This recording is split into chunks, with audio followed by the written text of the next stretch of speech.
স্থলবন্দর দিয়ে পণ্য পাঠানোর উপর ভারতীয় নিষেধাজ্ঞা নিয়ে সিদ্ধান্ত নেবে উপদেষ্টা পরিষদ, জানালেন অর্থ উপদেষ্টা। স্থানীয় নির্বাচন করার মাধ্যমে সংসদ নির্বাচন বিলম্ব করার প্রয়াস চলছে, অন্তর্বর্তী সরকারের বিরুদ্ধে বিএনপির অভিযোগ। গায়ের জোরে ইশরাককে মেয়র হতে দিচ্ছে না সরকার, বললেন রিজভী। নগর ভবন অবরুদ্ধ করে সমর্থকদের বিক্ষোভ। এবং দেশে স্টারলিংক ইন্টারনেটের যাত্রা শুরু, মাসে সর্বোচ্চ প্যাকেজ ৬,০০০ টাকা, জানালেন ফয়েজ তৈয়ব।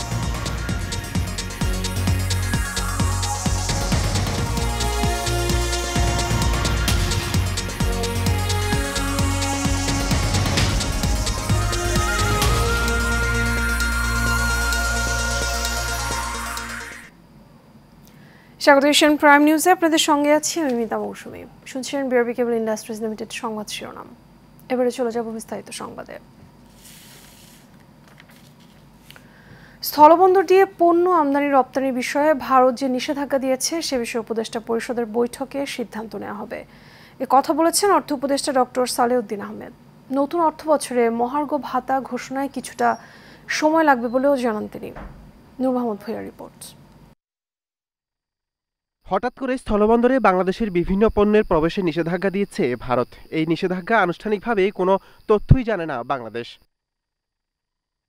তবে এ বিষয়ে সচিবালয়ে সরকারি ক্রয় সংক্রান্ত বৈঠক শেষে অর্থ উপদেষ্টা ডক্টর সালেউদ্দিন আহমেদ বলেন, স্থলবন্দরের নিষেধাজ্ঞার বিষয়ে উপদেষ্টা পরিষদের বৈঠকের পর সিদ্ধান্ত হবে।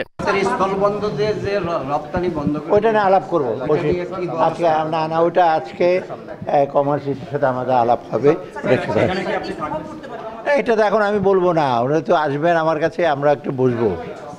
মহার্ঘ ভাতার প্রসঙ্গে সাংবাদিকদের এক প্রশ্নের জবাবে উপদেষ্টা বলেন, নতুন অর্থ বছরে মহার্ঘ ভাতাও ঘোষণা করা হবে।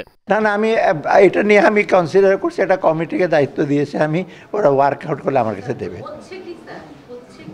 হওয়ার চান্স মোটামুটি, কিন্তু হয়তো একটু সময় লাগবে। আমি বাজেটের ওয়ার্কআউট করে দেখি কখন থেকে দিতে পারবো, কত দিতে পারবো। এনবিআর কর্মকর্তাদের কলম বিরতি পালন করে লাভ নেই উল্লেখ করে সালেউদ্দিন আহমেদ বলেন, বিলুপ্ত সিদ্ধান্ত বাস্তবায়নে বদ্ধপরিকর সরকার।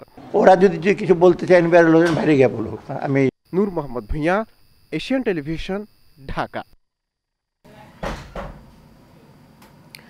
তত্ত্বাবধায়ক সরকারের অধীনে স্থানীয় নির্বাচন অনুষ্ঠানের মাধ্যমে জাতীয় নির্বাচন বিলম্ব করার প্রয়াস চলছে বলে অভিযোগ করেছেন বিএনপির স্থায়ী কমিটির সদস্য নজরুল ইসলাম খান। দুপুরে প্রেস ক্লাবে আয়োজিত এক অনুষ্ঠানে এসব কথা বলেন তিনি। ভিন্ন এক অনুষ্ঠানে বিএনপি চেয়ারপারসনের উপদেষ্টা আব্দুস সালাম হুঁশিয়ারি দিয়ে বলেন, সীমা লঙ্ঘন করলে এই সরকারকেও কাঠগড়ায় দাঁড়াতে হবে। মোশাররফ তালুকদারের ক্যামেরায় কাফসার আহমেদের রিপোর্ট। দুপুরে জাতীয় প্রেস ক্লাবে এক অনুষ্ঠানে অংশ নেন বিএনপির স্থায়ী কমিটির সদস্য নজরুল ইসলাম খান। এ সময় নির্বাচন ইস্যুতে কথা বলেন তিনি। জানান, সংস্কার আর নির্বাচনকে সামনাসামনি দাঁড় করিয়ে দেওয়াও একটা অপরাধ। নানান রকমের প্রশ্ন তোলা হচ্ছে গণতন্ত্র পুনঃপ্রতিষ্ঠার পথে বাধা সৃষ্টির জন্য। এটা করতে হবে আগে, এটা করতে হবে আগে, এটা করতে হবে আগে। আগে আর পরের প্রশ্ন তো নাই। যা যা করা দরকার সবই করতে হবে, অবশ্যই চাই, কিন্তু সেই বিচার শেষ না হওয়া পর্যন্ত নির্বাচন করা যাবে না। এই প্রশ্ন যারা তোলে তারা আসলে এই কথা বলে একটা জনপ্রিয় কথা আড়ালে নির্বাচনটাকে বিলম্বিত করতে চায়। এর আগে প্রতিহিংসার রাজনীতি, গণতন্ত্র, সুশাসন, প্রেক্ষিত বাংলাদেশ শীর্ষক আলোচনা সভায় যোগ দেন বিএনপি চেয়ারপারসনের উপদেষ্টা আব্দুস সালাম। এ সময় তিনি বলেন, সরকার মূল এজেন্ডা ছেড়ে করিডোর নিয়ে ভাবছে। আপনারা এজেন্ডা বহির্ভূত কাজ করেন না। আপনি মনে করেন না যে আপনার জবাবদিহিতার ঊর্ধ্বে। সীমা লঙ্ঘন করলে আপনাকেও কিন্তু জবাবদিহির কাঠগড়ায় দাঁড়াতে হবে। পরিষ্কার কথা, শেখ হাসিনাও মনে করছিল এরকম, এই দেশটা তার বাপদাদার। অনুষ্ঠানে বিএনপির ভাইস চেয়ারম্যান শামসুজ্জামান দুদু সরকারের নানান কর্মকাণ্ডের সমালোচনা করেন।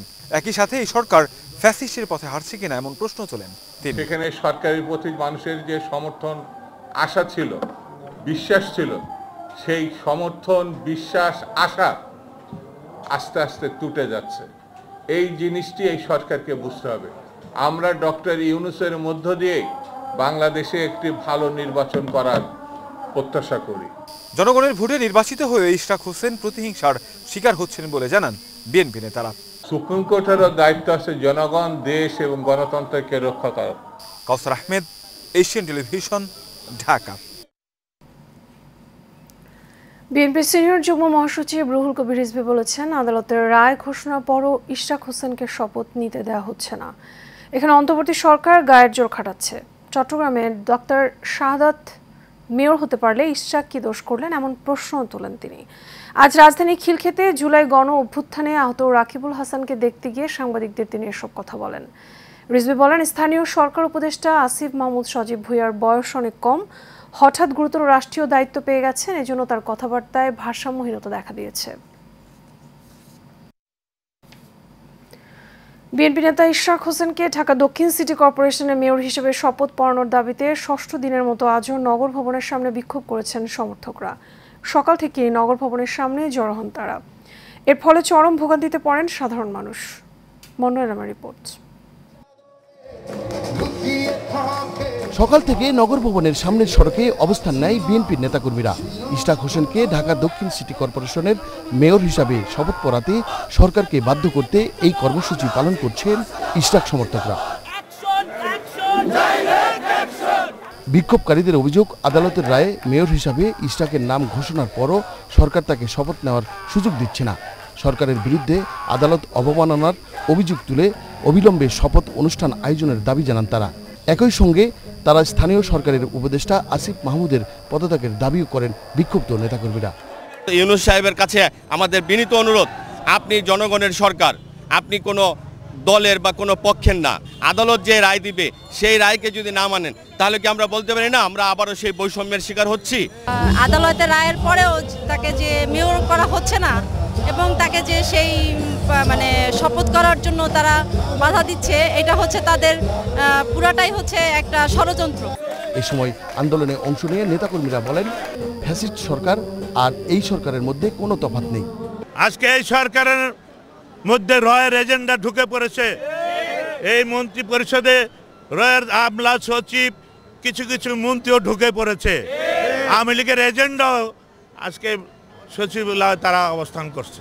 শেখ হাসিনা যেমন কুটকাছারিকে মানে না, এই বর্তমান সরকার কুটকাছারিকে মানে না।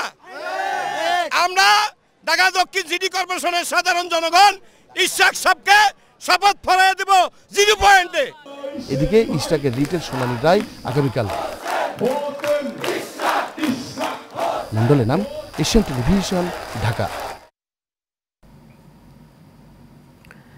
দেশে আনুষ্ঠানিকভাবে যাত্রা শুরু করেছে বিশ্বখ্যাত প্রযুক্তি উদ্যোক্তা ইলন মাস্কের স্পেস এক্সের স্যাটেলাইট ইন্টারনেট সেবা স্টারলিংক। উন্নত বিশ্বের অনেক দেশে এর মধ্যে চালু হওয়া এই পরিষেবা বাংলাদেশের ফ্রিল্যান্সিং, শিক্ষা, স্বাস্থ্য এবং ব্যবসা খাতে বৈপ্লবিক পরিবর্তনের দ্বার উন্মোচন করবে বলে মনে করা হচ্ছে। মঙ্গলবার সকালে টেলিযোগাযোগ এবং তথ্য প্রযুক্তি মন্ত্রণালয়ের দায়িত্বপ্রাপ্ত প্রধান উপদেষ্টার বিশেষ সহকারী ফয়েজ আহমেদ তৈয়ব বাংলাদেশে স্টারলিংকের ইন্টারনেট পরিষেবা চালুর বিষয়টি নিশ্চিত করেছেন। বাংলাদেশের গ্রাহকরা আজ থেকে স্টারলিংকের সেবা নেওয়ার বিষয়ে অর্ডার করতে পারবেন। এর মধ্যে আবাসিক প্যাকেজটির মাসিক খরচ নির্ধারণ করা হয়েছে ৬,০০০ টাকা। অন্যদিকে অপেক্ষাকৃত কম খরচে ইন্টারনেট সেবা পেতে আগ্রহী গ্রাহকদের জন্য রয়েছে রেসিডেন্সিয়াল লাইট প্যাকেজ, যার মাসিক খরচ ৪২০০ টাকা।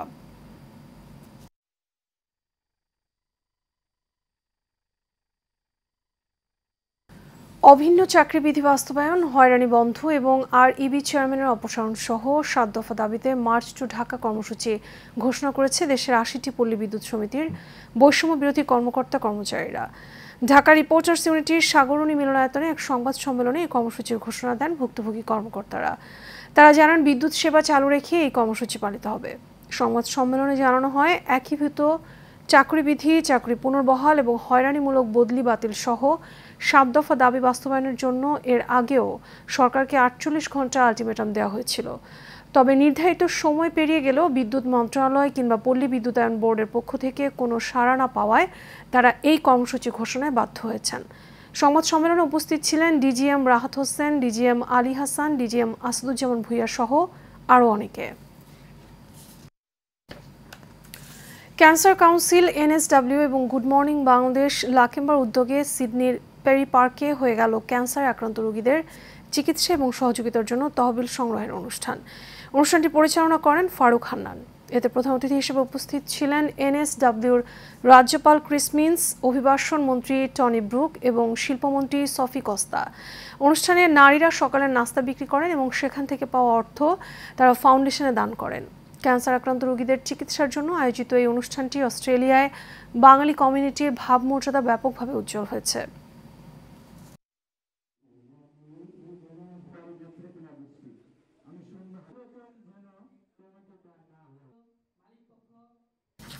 এর সাথে শেষ করব এশিয়ান প্রাইম নিউজ। তাকে বিআরবি কেবল ইন্ডাস্ট্রিজ লিমিটেড সংবাদ শিরোনামগুলো জানাবো আরও একবার।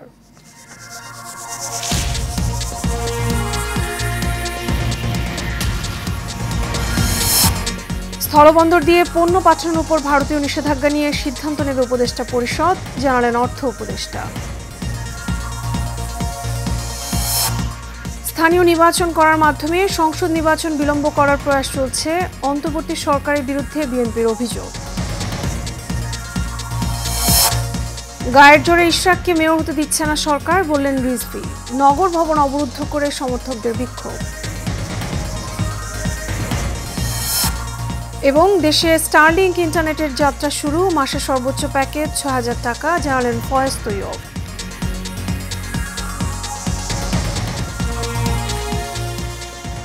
এশিয়ান প্রাইম নিউজ এ পর্যন্তই। আমাদের পরবর্তী সংবাদ দেখার আমন্ত্রণ রইল। এখন সাথে থাকার জন্য ধন্যবাদ সবাই।